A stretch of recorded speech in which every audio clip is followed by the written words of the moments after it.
Yo guys, what is going on? It is Invin here, and today what I'm bringing to you guys is some of my top ways to prepare for New World's March update.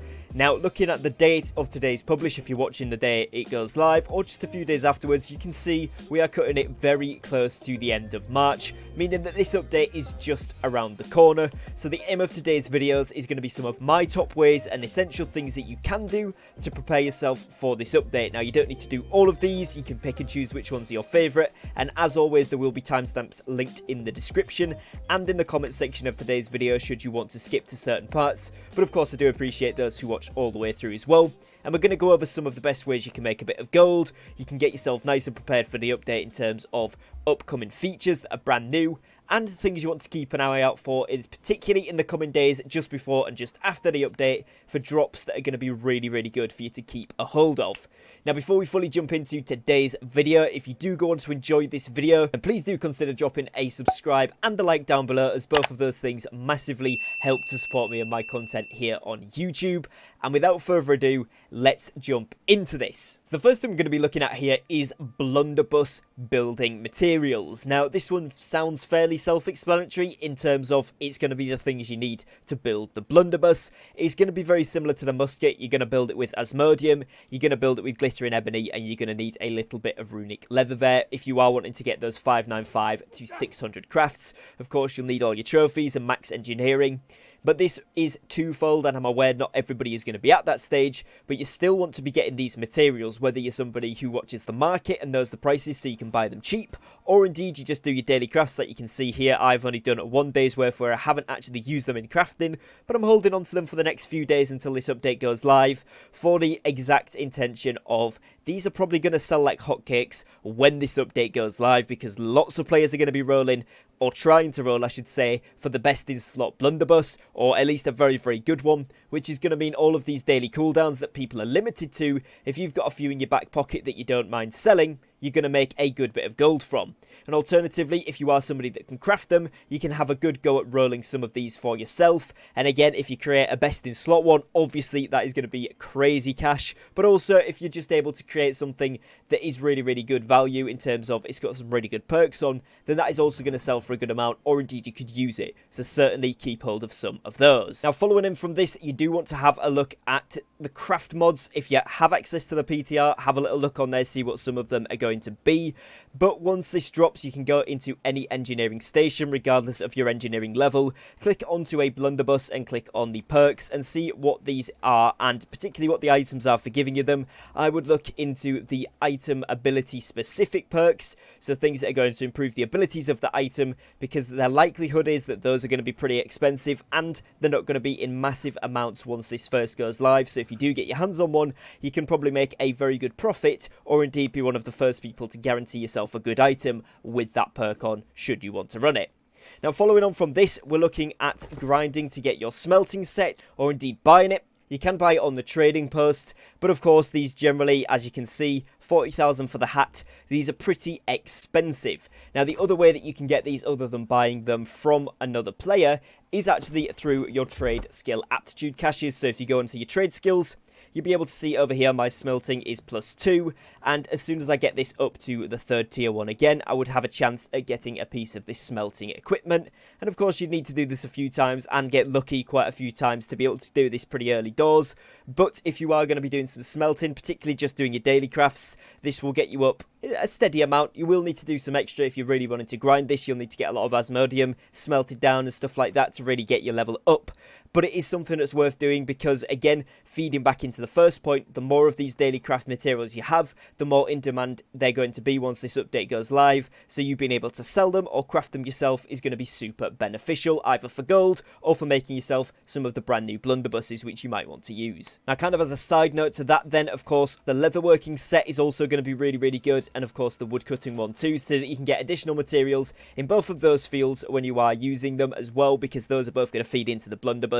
And just generally at large, they sell for a good amount. So if you can get your hands on either of those sets for cheap, or you want to farm the drop locations for them, this will probably be a really good idea as well. Now, the next thing here is going to be looking for a good weapon with corrupted Bane. Now, for those of you that are 620, 625, you're probably not going to be as bothered about this because your general weapons are going to do enough damage. But if you are still in the 600 to 615-ish, even 620, or even below 600 at this point, you're still leveling or you're still getting your expertise up, you're going to want to try and get a hold of a good corrupted Bane weapon, whether it's through a drop or whether it's through crafting one. It's entirely up to you. I wouldn't spend too much money on it, but if you can get yourself a good one, for example, this isn't bad, the Corrupted Bane Vicious, if it didn't have Chain Ice on, that would be really good. Chain Ice isn't bad, but there is better things you can have. But these items are going to be really, really useful, particularly any weapons with it on for the brand new expedition. And for those of you that haven't played it yet, it can be a bit of a handful, all the way up until you're about 590 to 600 gear score. At that point, you might be pretty set to go if you've got a decent team, but it is still fairly challenging. And also don't forget that this is releasing with a mutated variant.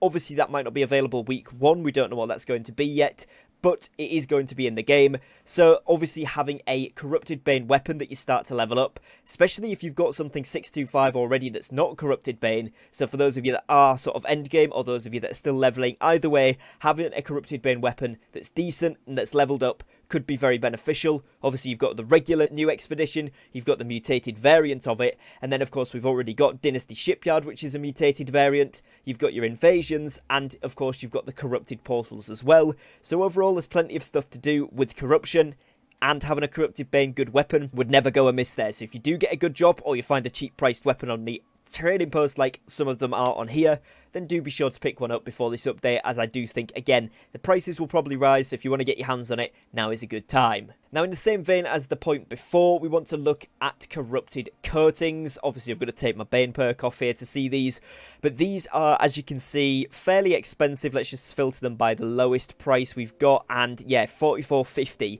Now, of course, this week for most players, including my own server, it is Dynasty Shipyard, which is the mutation, which means generally the prices of these coatings go up because players are buying them for that purpose. So this will be the case for those servers up until the end of the week, which might mean you can't buy any of these cheap in before the update drops. So we'll have to wait and see when it actually drops in terms of if we can do that. If you do get the chance, be sure to pick some up, but if you are able to craft them, or you can get your hands on some of the materials to craft them for a very cheap price, then I would definitely recommend doing so, because if you are able to craft these with a new expedition coming out that is focused around the corrupted, on top of all the content that I just mentioned in the previous point that is surrounding corrupted mobs, these are going to sell even more so than they do now.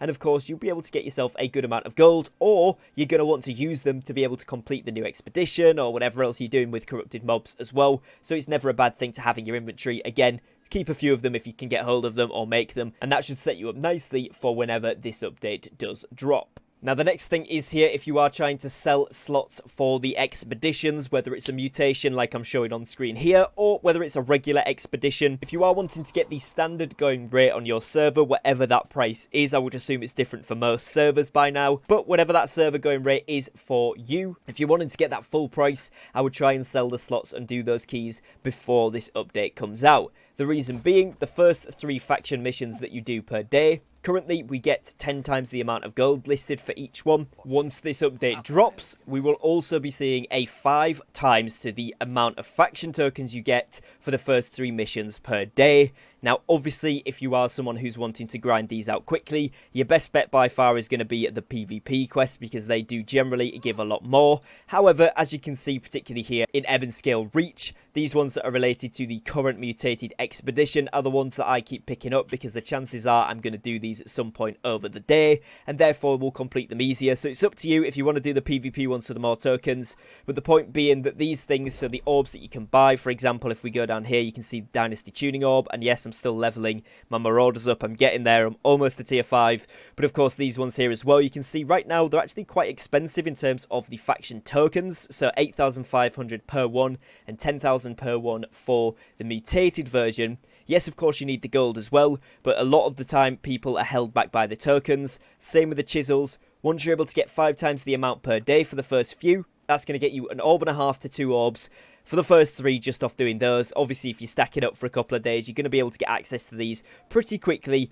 And for that reason, obviously, they're going to be less expensive. There's going to be more access to them. So if you are trying to sell your spots, get it done now, as well as if you're trying to sell these chisels, probably get those sold beforehand, because 250 gold is not too expensive. So most people, when they have extra access to the tokens, will just burn through them from the shop. So just bear that in mind as well. Now, the next thing that is getting changed here is going to be the elemental resistance gems. If we have a look at these leggings, for example, from myself, you can see that I have an abyssal ward on this, which is the cut pristine gem version, and this gives me plus 6% to void damage.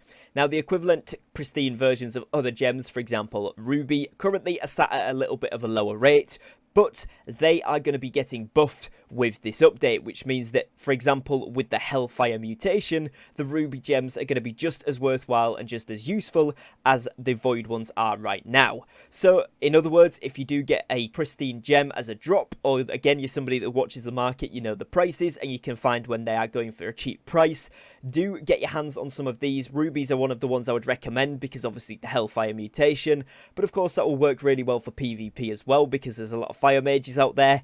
Another thing that's getting buffed is your slash, strike and thrust protection gems, which is going to be your jaspers, your emeralds and your moonstones.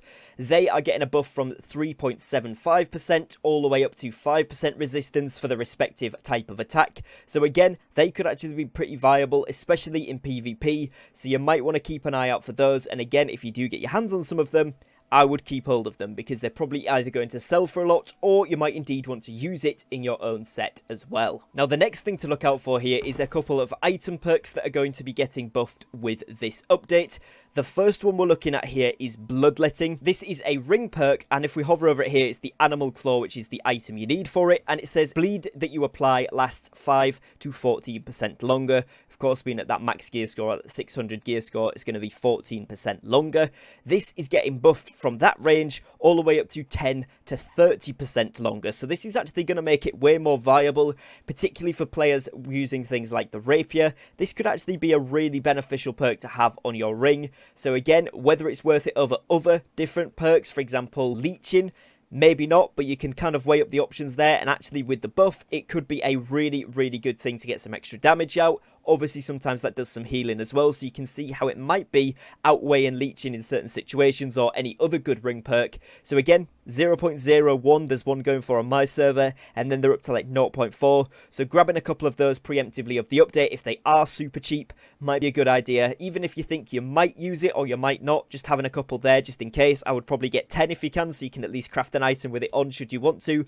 And then obviously see where you're going. Now, the next one here is going to be this Sliver of Knitter. This one is the burning effect, and again, it increases the burning you apply for 5 to 14%. Again, same buff, so this is going to 10 to 30%, and this is going to be particularly good for fire staff users. Again, we all know how powerful burning can be. That tick damage can do quite a lot of damage, and does do a fair amount of damage over time, keeping people in combat. Now, the reason these are going to be super good, particularly in open world PvP, once this update goes live, is the brand new in and out of combat system.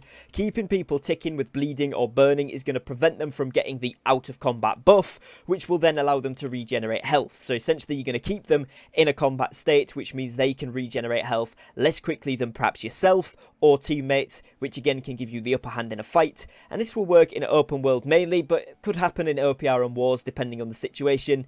But even in those situations there, it is just going to increase your damage output and your utility as one of those roles. So it could be worth getting your hands on. Again, these are super, super cheap right now, so getting a few of these ahead of the update might not be a bad shout either. Now, another quick side note here is that Divine is actually getting fixed with this update, so although we know this is already a really, really good perk, it's going to be even more contested. So if you do get a craft or a drop with the Divine perk on a necklace, do be sure to keep hold of it, because the chances are it will either sell for a lot or you're going to want to use it because it now should work as intended. So it's going to be even better than before. Now, another thing here, if you are grinding your way up to 625 still, whether you're at 590 plus, getting your expertise up, or indeed you're at that 600-ish mark, anywhere up to around 615 gear score, you're going to want to keep hold of any arena keys that you have. And this is because with this update, these arena keys are actually going to allow you to get 50 umbral shards every time you complete an arena. Now, at first glance, for any players that have done the mutations, 50 isn't an amazing amount. However, these arenas can be done in literally 3 to 4 minutes with a good team at around a 600 plus gear score. If you're higher than that, maybe even quicker, but the last time I did these was around the 605 gear score, and it took us about 4 minutes for the Siren boss. So that was this one here, the Siren's Tuning Orb. These are super easy to get. Also, you'll be able to get them from the drops in the respective elite zones nearby, so they're going to be a rare drop, but you can get the full orb as a drop there. And if you are particularly between the 590 and 600, but you've got 600 expertise, or you've just hit 600 gear score and you're trying to work your way up those first few levels, to complement other things alongside Outpost Rush to get you right up to that 613 to 615-ish gear score, this can be a really nice way to do it. So if you are able to craft some, or you've already got some, do hold on to them until this update goes live, as you are going to be able to get a nice boost in that Umbral early doors that should help you to progress nicely up until those M6, M7 level expeditions, which is where you start to get some really nice rewards back with those Umbral shards. Now, a couple of things here to wrap up the video that are just more like general points that I wanted to add in, for the knowledge of us all, is Orichalcum Bullets. Obviously, with the Blunderbuss releasing, it's going to use bullets. If you are somebody that watches the market regularly and you know the prices of these, for example, 1.39 on my server is about average. We're not looking any cheaper. We're not looking at any more expensive, but it's not like I can get a really good deal on these. As you can see, there is pages and pages and numerous listings of 500 plus for that price. So this is kind of the going rate. However, if this was to drop to like 1.2, for example, I could buy those up because they're going to be pretty handy when the Blunderbuss releases, whether I want to use them or make gold from them. Same goes if you can get the materials, so the Orichalcum ingot, the infused silk and the gunpowder for cheap. If you're somebody that obviously watches the market, you know the prices, like I keep saying. Or if you're someone who likes farming or can farm these things, go out and get some ready for the update, because they're going to sell more. People are going to be buying these bullets up. Yes, you now have infinite ammo, but it is the equivalent of tier 1, so it's a 1x to the damage modifier. Players are still going to want Orichalcum cartridges or Orichalcum bullets, whatever you want to call them, for most situations, as that is going to give you the 1.2x damage multiplier, which is of course what is needed and wanted in most situations. So cartridges, bullets, whatever, are still going to be really, really good. And the other thing here is, if you are wanting to relocate your home for whatever reason, or you're planning to sell a house, like for example my Everfall one here, wait until after the update has gone live, as you will be getting 50% of the original purchase price back to the player as, a return of gold. So you don't lose out essentially on all of your money. If you are wanting to relocate, certainly wait. If you are wanting to sell a house for whatever reason, again, certainly wait, as you will get some of that money back, which is going to be highly, highly beneficial and will give you a little bit of extra gold, which is always really nice. So that is going to be it, guys, for this video. Hopefully some of these tips are going to help you to prepare for the March update effectively for yourself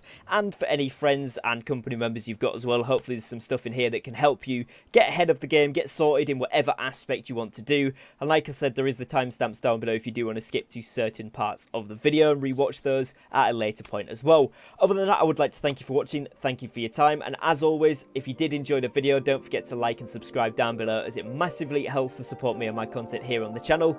Other than that, I will catch you again very, very shortly with a brand new upload. So thank you for watching, and peace.